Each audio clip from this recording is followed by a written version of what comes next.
So I got a bit of a weird show for this week, but I'll tell you how I got to this thought. So last week we watched Gilligan's Island, the pilot, and one of the things we were talking about is how it was kind of the era, like there's so much silliness to Gilligan's Island. The whole premise is kind of weird anyway, that the SS Minnow got blown literally 400 miles off course and they never could be found again.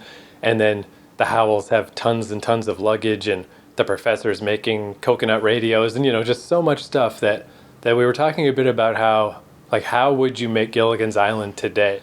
And it doesn't seem like there's a good way, because if you made it really serious, it would just be like Lost or something. It wouldn't be fun anymore. But if you made it really silly, I don't know if that would be, as palatable. Certainly wouldn't be like the huge hit that it was back in the day. So it's like, hey, how do you do this? And that made me think of this show, The Mighty Boosh. It's this British show that I've kind of considered bringing up before because I always liked it. But it's just a really weird show. It's a little hard to discuss because it's like artsy and strange. And it's a comedy, but it's not ha-ha funny. It's like, the whole show kind of reminds me of when you have a dream and then you're trying to remember what happened in the dream and it's all very hard to determine. That's what this whole show feels like. It's like a weird dream. So that's where I was like, I don't know how well this will go as an episode of the podcast because I'm not sure what there is to say about this show because it's so weird. But it is just a good show. I just do like it. And in specific, there's an episode called The Nightmare of Milky Joe, where these two guys, each, episode, they get in some weird, bizarre adventure. And in this particular episode, they're stranded on a deserted island and a bunch of weird stuff happens. And I was thinking, maybe this is the best way to do a modern day Gilligan's Island, is just make it just postmodern and meta and bizarre, it might be nowadays, maybe this is the best way you can do this, is don't try to pretend it's real, just be silly, but not the way Gilligan's Island is silly. You got to be silly the way modern day shows are silly, where they're kind of too smart for their own good. Yeah. See, Gilligan's Island has an innocence about it which makes it acceptable, and that's just what it is. It's an innocence from a time, in the 60s where, there was a lot of hell going on in the world in those days, but people were more susceptible to just accepting that kind of humor and enjoying it. You just enjoyed it, that's all. Right. And yeah, so I don't know that comparing this show, The Mighty Boosh, to Gilligan's Island necessarily makes that much sense. Maybe I'm stretching a bit because it really is only this one episode that's about being on an island. But it's just the only thing I could think of that's like a modern day version that to me it works.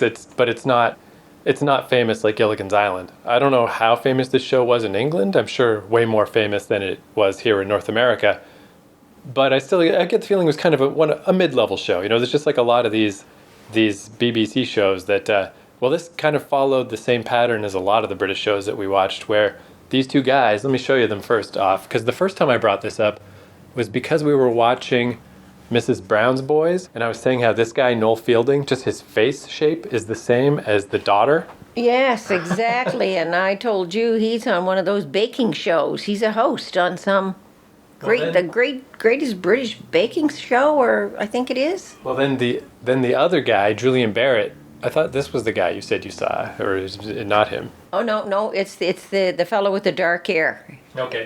Yeah, he was on the Greatest British Baking Show. So you haven't seen this Julian Barrett guy? Because he's in a lot of things too. Might have, but can't place him. So yeah, they pop up all over the place in British TV. That sort of thing that's also there's a level of British celebrity that is just different than what we have, even especially in America, but even in Canada. We don't really have people, either you got to be all the way famous, you're like Justin Bieber or Avril Lavigne, or you're not famous. There's not a lot of middle ground necessarily, where it feels like in England there's a lot of middle level celebrities. So anyway, these two guys, they met in the late 90s and they just thought each other were funny doing stand-up and stuff. So they developed a little two-man show that then became a radio show, which again, that's happened so many times with so many of these things that we've watched, where they start as radio and then they get a TV show. So then they got this TV show, ran for 3 seasons. They did a bunch of these really weird episodes. And like I said, it's it's not so weird that you can't follow it, but I do feel like a dream is the best way to describe it. It's a very unusual show, and I can see why someone might not like it, because again, it's not like haha funny. I don't know if I ever really laughed out loud at this show. It's just like got an amusing vibe, I guess. And they wear little costumes and play weird characters and sing songs and do weird shit. And yeah, and in this particular episode, they're trapped on an island. So, oh, and the Mighty Boosh, because I never knew this either. I was like, what is that name all about? Apparently, it's one of the guys, his brother, when they were growing up, had just big hair. And that's how it was always described in the neighborhood, as Mighty Boosh of hair. So they called their show the Mighty Boosh. So, yeah, I don't know. I guess let's just watch it. The Nightmare of Milky Joe. Yeah, let's watch it and see Yeah, and that was see how it compares. Yeah, it might be a little weird to try to tie this into Gilligan's Island. I don't know that that's the logical, necessarily, way to look at this. But it's just what came to mind. And like I said, this has kind of been hovering in the back of my mind for a while. The basic thing too, again, not that it really matters because this show is just so weird anyway, but it's just basically that Noel Fielding, the guy you know, he's kind of just this sort of maybe not dim-witted, just very easygoing. All he really cares about is fashion and looking good. And the other guy is like the very serious, I listen to jazz music and I have philosophical ideas. And that's it. That's just like their classic two-man, the straight man and the other guy. And in the early episodes, they worked at a zoo. I think that was just a carryover from the radio show. But the relevance of them working at a zoo was so little that I think after season 1 they were like, never mind the zoo stuff. See, it's been a while since I've seen this, so I don't remember how they get shipwrecked or what, but I guess we'll find out.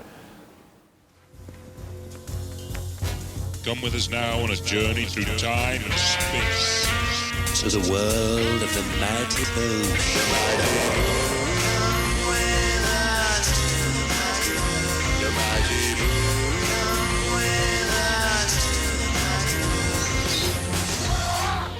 My name is Milky Joe. I got this slow flow. I look around. Oh, there ain't nowhere to go. You drank the milk, sent you Coco Loco. You try to hide, but I'm already inside your mind. Feel my Coco bits. Je m'appelle Chocolat.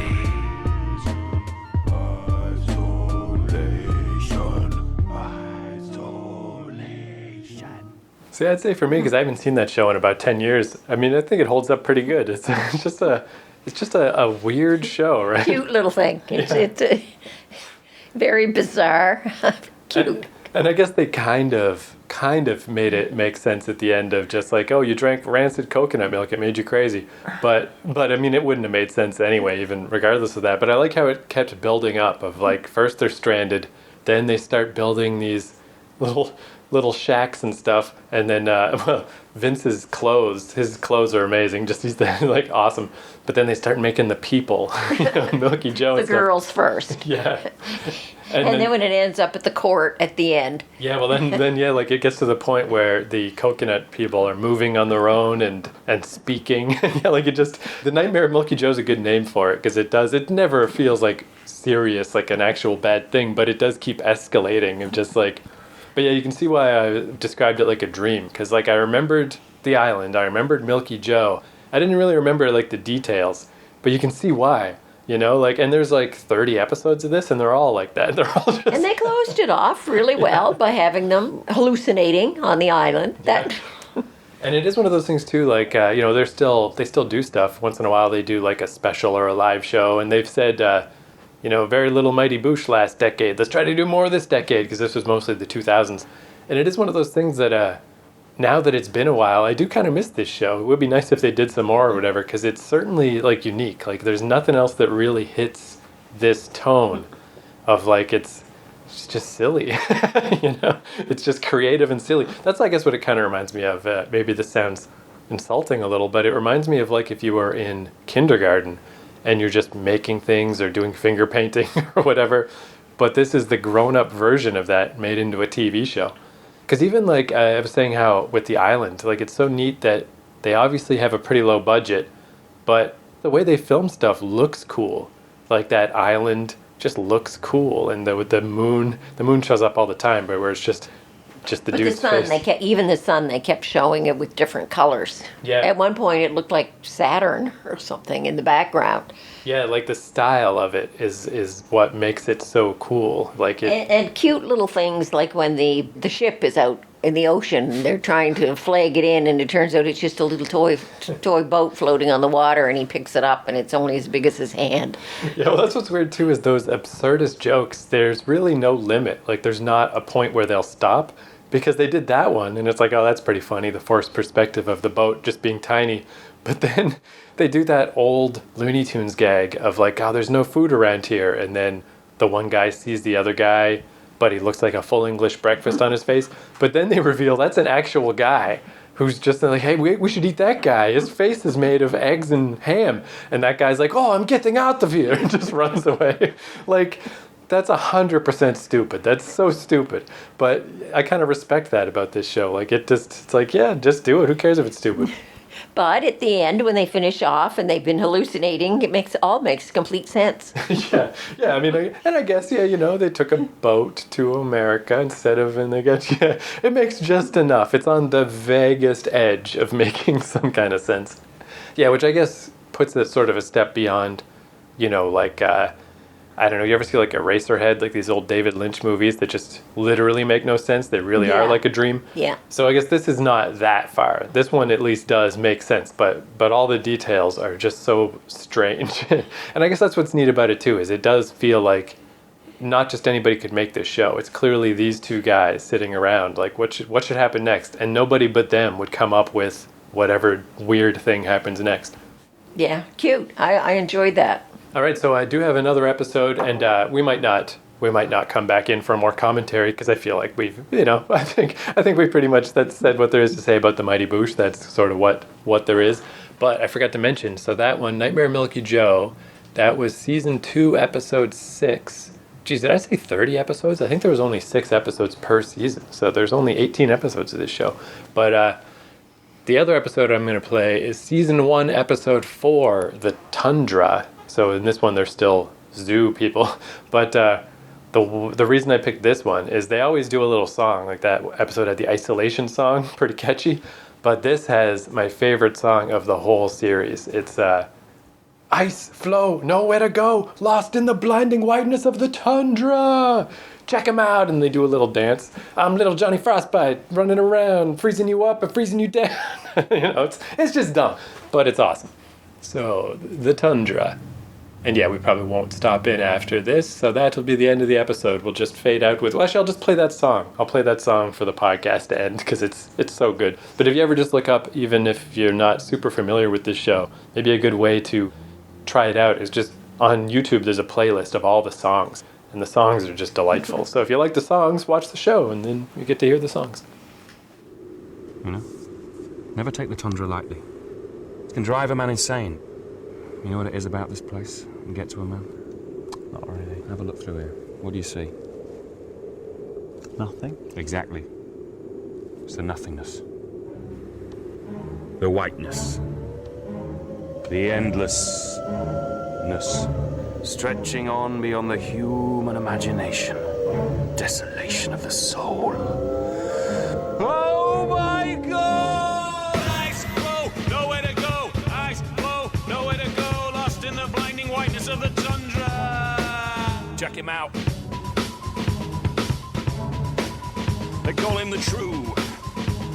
Arms in short, then with the claw. I'm little Johnny Frostbite, moving around, freezing you up, freezing you down like an icicle. Coming in your tent in the pink light scissor bite. Arctic death, infinite night. Call me Tundra Boy because I move like an Arctic lizard.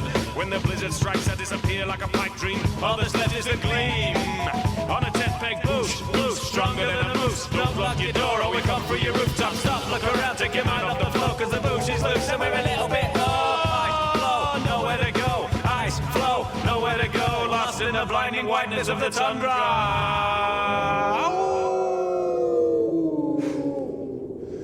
Yeah? All right. Proved your point in song format. Yeah, well, maybe you'll take this place a little bit more seriously now.